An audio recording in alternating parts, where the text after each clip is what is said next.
I'm here today with a leading authority on personal excellence. Dr. Dennis Waitley is a working psychologist who has helped Fortune 500 executives develop the courage to excel in business by teaching programs about self-reliance and personal responsibility. He's worked with Olympic athletes and Super Bowl champions. He's helped America's Apollo astronauts prepare for their moon landings. Dennis Waitley is also a proud father of 7 grown children who now have children of their own.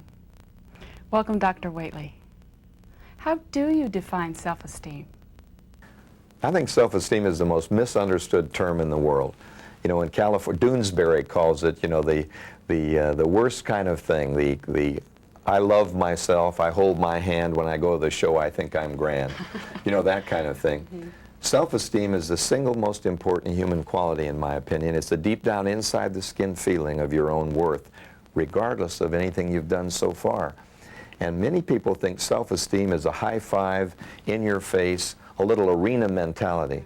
And they think if they have a certain style and are very aggressive that they have self-esteem. In truth, though, the people that yell the loudest are calling for help.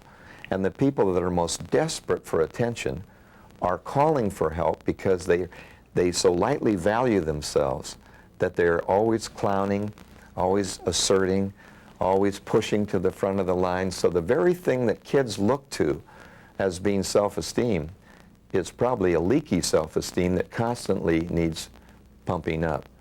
A child's life is like a piece of paper, and every mark that's made is by the passerby. I think children are like tape recorders with the only recorded messages you have are your personality, which is inborn. But your behaviors are learned by the environment in which you grow, and it's so important to know how powerful the impact is of low self-esteem, which is anger. Anger is threatened value. The people who get angry are always people whose value center is threatened constantly by external things. So the angriest people tend to have the lowest self-esteem. The people who are more violent have low self-esteem because the only way they can get attention is to strike out or have a powerless victim or to get attention in some demonstrative way. And you can see that, and that's why parents first have to work on themselves and to be a self-leader before you can lead someone else. What is the foundation of self-esteem?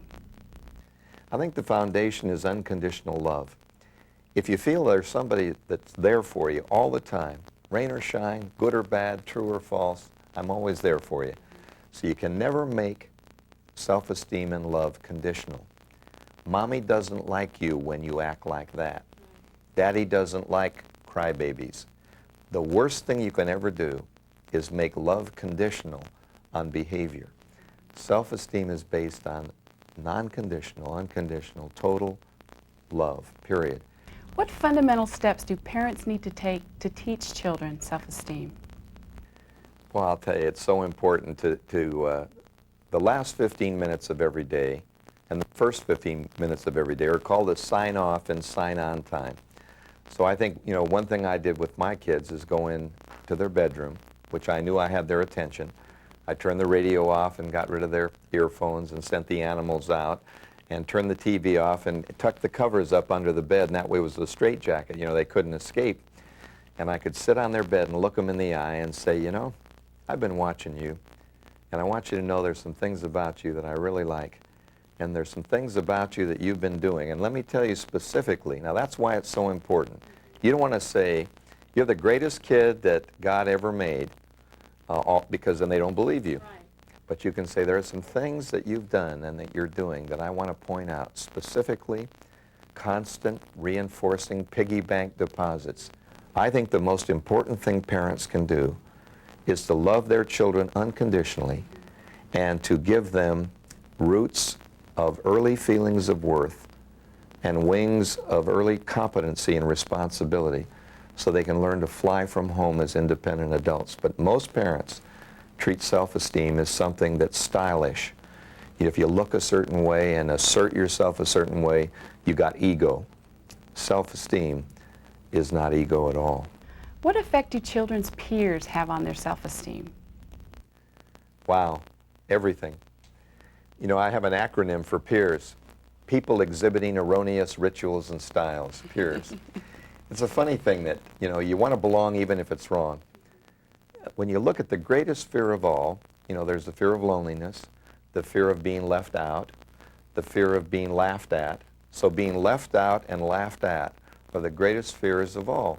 So peers enable us to get a belonging or an affiliation with a gang or a group or a team, and that's why it's important, very important, to invite children over to your home who are your children's friends and playmates, and make your home the environment where you can observe and watch them playing. But if you don't, then they'll go play somewhere else, and you'll never know who their peer group is, and you'll begin to see behavior changes. You want to make your house a fun, open place so that way you can help guide and steer a little bit, and that's why organized activities are important. How do you define peer pressure? Peer pressure is everybody's doing it, and so come on and do it. There's safety in numbers. And everyone thinks they're being different, but they're actually being exactly the same. So whether you're in a military organization wearing a uniform, or me wearing a suit, or whether you're wearing grunge clothes or sweatshirts, you're wearing the uniform of your group. Right. And so I think it's important for all of us to understand that there is a look. And in case of separation from the adult world, kids are trying to be the opposite of the role models, the adult role models, and the parents and teachers and authority figures that they have. It's their way of separation. So you can really tell that peer pressure is when they're all starting to dress and look the same and their behavior is starting to take a certain kind of look. Is there a correlation between parents with poor self-esteem and children following the same pattern? I think there's a direct correlation between parents with low self-esteem and children with low self-esteem, unless the children have tremendous extended families, grandparents, aunts, uncles, siblings, coaches, teachers. You're really kind of the product of your environment. Children live what they learn and learn what they live. I tell my kids, clean up your room, they look at my garage. I tell them not to take drugs, and they watch my eyes at a party. I tell them to be honest, and they notice whether I have a radar scanner in my car. They watch me. They never listen to me. So I think we'll find that kids rarely listen to their parents. They don't need to. All they need to do is watch how they live. I really believe that we learn by observation, imitation, and repetition. And everything we'll ever be is who we watch and listen to and read about it. I'll give you an example of that. I like to use for examples the formation of habits. And habits are like cobwebs that become cables after practice. And you don't know you're in one until it's too late to get out of one. But let me play a game with you. Let me create a habit through advertising. The word I'm thinking of is the word silk. Say it out loud. Silk. Spell it. S-I-L-K. Say it again. Silk. Spell it. S-I-L-K. S-I-L-K. Say it once more. Silk. Silk. Spell it. S-I-L-K. S-I-L-K. What do cows drink? Milk. No, they drink water, actually. Cows don't like milk. Cows don't like milk. They like water. Little baby calves drink milk. But every time you repeat something that sounds familiar, you go to do something in the future, and you automatically do what you've learned. So the commercials that you watch create the buy decision for the products that you buy. So the exposure that you get in life influences your behavior. And it's impossible to become the opposite of what you're watching. How do they teach their children to have a high self-esteem? Well, one good thing is that's what programs like this are for. I mean, if you really take the time to learn from mentors and role models, and that's why it's better to hang around with better parents, better fathers, better mothers. I always hang around with people who are doing better than I am in the job they have. And their behavior rubs off on me just like a negative peer group would rub off on another person. The other thing is, we don't have enough time, but we have all there is. If in a time-starved world, if we would just give them a little more time and a little less money to spend and a little more time spent, I think we'd find that we would be our children's trusted confidant, but never their best friend. I think parents have a lot of guilt as not spending enough time with their kids and thinking that they didn't come to earth with a book of how to teach my children. I know that sometimes we become real hard on ourselves to do that. But as I'm talking with you, I realize how much I really do know, how much I think parents know as parents and their gut feelings of really how to teach these principles and values. I think that's really important. You know, I made up kind of something that I can remember by, and it's just sort of off the wall. But it's take a moment to listen today to what your children are trying to say. Listen today whatever you do, or they won't be there to listen to you. You know, you listen to their problems and their needs and their triumphs and their deeds, and you amplify their laughter and tolerate their chatter and find out what's the matter. And if you do that, kids will never thank you for the money you gave them. I've raised 7 children, and not one of them has ever thanked me for the college education and the cars, but they've always looked at the photographs, talked about the times we spent, talked about the bedside chats. I think the way to really show that you love a child is to be there in person, one-on-one. And when you show up and pay attention and really listen, nothing shouts so loudly of a person's interest in you as someone willing to ask questions and listen to your answers rather than lecturing. Kind of like I'm kind of lecturing now, but I think listening instead of lecturing is really important. How do self-esteem and courage relate? Well, I think they're two sides of the same coin. Self-esteem can be confidence in what you can do or in what you've done. It can also be the feeling that because you've done it before and you've experienced it, then you could do it bigger or better the next time. So I think it comes again with two things. One, are you confident in your potential? And are you confident in your performance?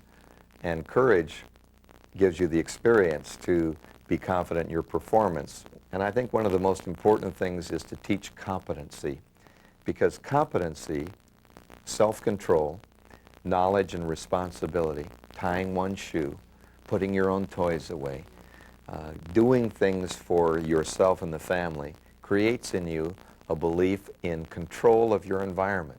And it's one of the great self-esteem builders of all time.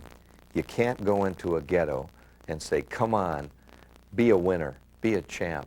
But you can help somebody have the experience of a little success, and that little success will make you hungry and motivated for great success. So I think parents have the awesome responsibility and opportunity to be the most important mission control centers for their little astronauts by constantly dealing with failure as a temporary inconvenience and reinforcing success whenever it occurs. You know, the Little League championships, the things that we do in life, the Michael Jordan, the Madonna, Michael Jordan, the rap star, the rock star, they can't imagine themselves with that much success. Right. So they look up at heroes and heroines, and they look down at themselves.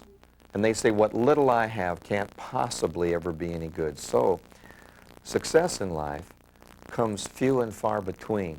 And that's why the piggy bank approach of daily deposits, little teeny successes, the little things that you do become great mountains later on successfully. And the little slights that happen don't become mountains because they're looked at as temporary inconvenience and a learning experience. Thank you, Dr. Waitley. We sure appreciate your time working with us today.